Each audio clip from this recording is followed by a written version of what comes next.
नमस्कार, मी गौरी सूर्यवंशी. एस मराठीमध्ये आपलं स्वागत. वळूया आजच्या बातमीकडे. नांदगाव कृषी उत्पन्न बाजार समिती मार्फत जनावरांना इयर टॅगिंग करणे बंधनकारक मोहीम राबवण्यात आली आहे. कृषी उत्पन्न बाजार समिती सभापती दर्शन आहेर, उपसभापती अनिल सोनवणे, सचिव अमोल खेरनार यांच्यातर्फे या सूचना देण्यात आल्या.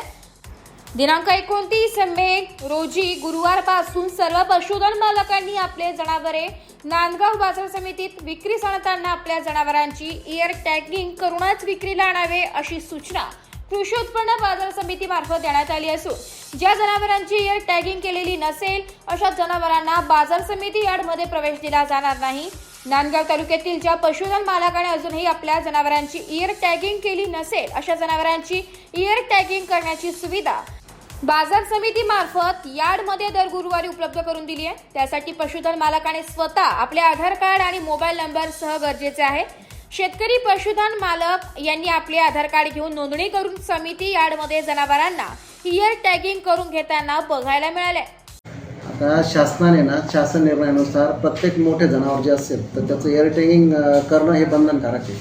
तर याबाबत आम्ही यापूर्वी फ्लेक्स वगैरे लावून आणि शेतकरी वर्गाला सूचना केलेल्या होत्या आणि त्यानुसार आज गुरुवार दिनांक 29/5/2025 पासून आपण पंचायत समितीला पत्रावर केलेला होता आणि त्यानुसार पंचायत समितीने त्यांचा कॅम्प आपल्या बाजार समितीत लावलेला आहे.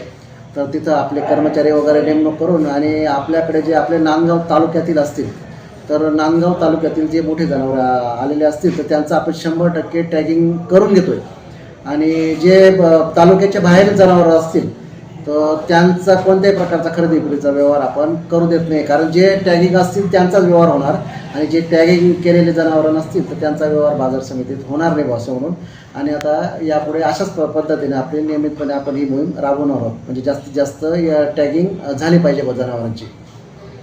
पशुपालकांना आवाहन करण्यात येते की आपण आपापल्या कार्यक्षेत्रातील पशुधन विकास अधिकाऱ्याकडनं जनावरांना टॅगिंग करून घेणं अनिवार्य आहे. कारण यापुढे मार्केट कमिटीत खरेदी विक्री किंवा शासनातर्फे दिलेल्या जाणाऱ्या विविध योजना तसेच आपत्तीजन्य परिस्थितीमध्ये जी शासनाकडनं मदत भेटते त्यासाठी टॅगिंग करणं अनिवार्य आहे. तरी पशुपालकांना विनंती आहे की आपण आपापल्या कार्यक्षेत्रातील पशुधन विकास अधिकारी जे आहेत त्यांच्याकडनं टॅगिंग करून मगच मार्केटमध्ये जनावर विक्रीसाठी आणावे. एस मराठी न्यूज साठी प्रतिनिधी विजय बडोदे, नांदगाव.